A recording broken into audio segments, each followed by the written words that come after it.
नमस्कार दोस्तों, आज मैं आप लोगों को अपनी कोचिंग के एक और धुरंधर स्टार स्टूडेंट से मिलाने वाला हूं।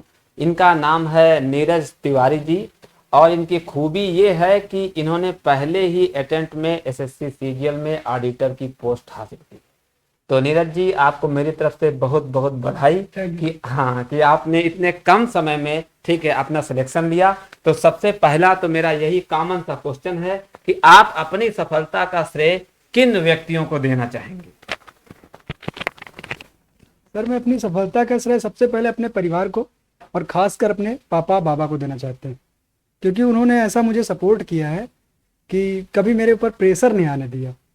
खासकर मैं कभी परेशान भी होता था तो मेरे पापा को कॉल करता था और पापा बहुत अच्छे से एकदम, क्योंकि उनका भी शिक्षा से ही ग्राउंड है, बैकग्राउंड जो हमारा है वो शिक्षा से ही है। हाँ, और प्रिंसिपल हैं वो, तो उन्हीं को मैं अपना पूरा श्रेय देना चाहूँगा और इस द स्कॉलर्स कोचिंग को देना चाहता हूँ, क्योंकि इसी की वजह से मेरा सिलेक्शन हो जाता, लेट होता, लेकिन इस कोचिंग की वजह से, द स्कॉलर्स की वजह से मेरा सिलेक्शन जल्दी हुआ। सर के मार्गदर्शन की वजह से मेरा सिलेक्शन जल्दी हुआ, कम समय में हुआ। कम समय में सर से निर्देश लेते लेते लेते लेते समझते, मैंने सर ने बोला था कि मतलब एग्जाम निकालना एक तरीका है, ज्ञान जरूरी जरूरी नहीं कि जो बहुत ज़्यादा ज्ञानी है वही एग्जाम निकालेगा, वही एग्जाम क्रैक करेगा, ऐसा कुछ नहीं है।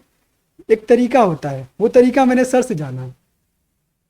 चलिए, तो अगला नेक्स्ट क्वेश्चन मैं आपसे ये पूछना चाहता हूँ कि अन्य लोगों की बहुत क्यूरियस है इस बात को जानने के लिए कि मतलब ऐसा क्या आपके साथ खास हुआ, कि आप बहुत कम समय में 1.5 साल में ही सेलेक्ट हो पाए।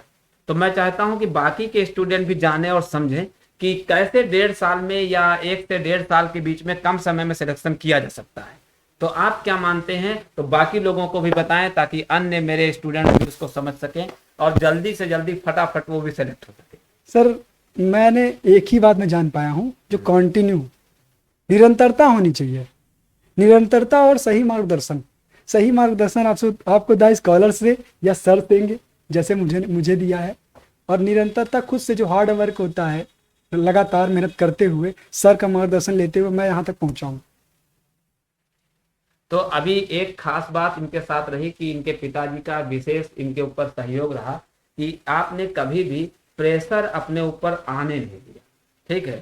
तो मैं बिल्कुल इस बात के लिए आपके पिताजी को भी बहुत बहुत धन्यवाद देना चाहूंगा कि ऐसा माहौल, ऐसा एटमॉस्फेयर अन्य गार्जियन भी अपने बच्चों को दे। उनके ऊपर एक ये रहे कि अच्छी उनके पास शिक्षा हो, अच्छी उनके पास समझ हो, कि वो भरपूर पढ़े भी और वो प्रेशर में कभी आने भी नहीं। लेकिन एक और बात आपको मैं जरूर बताना चाहूंगा कि ज्यादातर करके प्रेशर की शुरुआत तब होती है जब हमें तैयारी करते हुए 2-3 साल गुजर जाते हैं।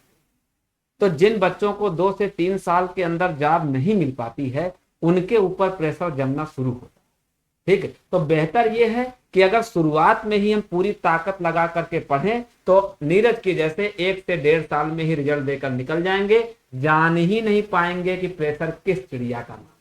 सर, आपने जैसे बताया था कि आपका जब नाम आएगा तो आपको विश्वास ही नहीं होगा कि मेरा लिस्ट में नाम है।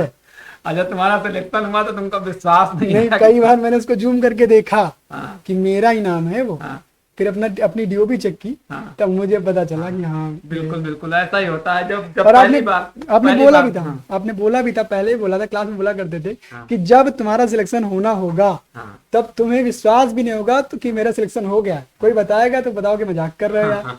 4-5 बार कम से कम रिजल्ट देखेंगे। यस सर, कि पक्का कर ले अपना ये कि किसी दूसरे। बिल्कुल सर। तो चलिए नीरज जी, आपको बहुत बहुत बधाई, बहुत बहुत धन्यवाद आपके सिलेक्शन के लिए। और मैं आपके और अच्छे उज्जवल भविष्य की कामना करता हूं कि अगर आप इतने कम समय में इस चीज को क्रैक कर सकते हैं तो आने वाले समय में आप बहुत बेहतर से बेहतर पोस्टों तक पहुंचेंगे। तो बहुत शुभकामनाएं। Thank you.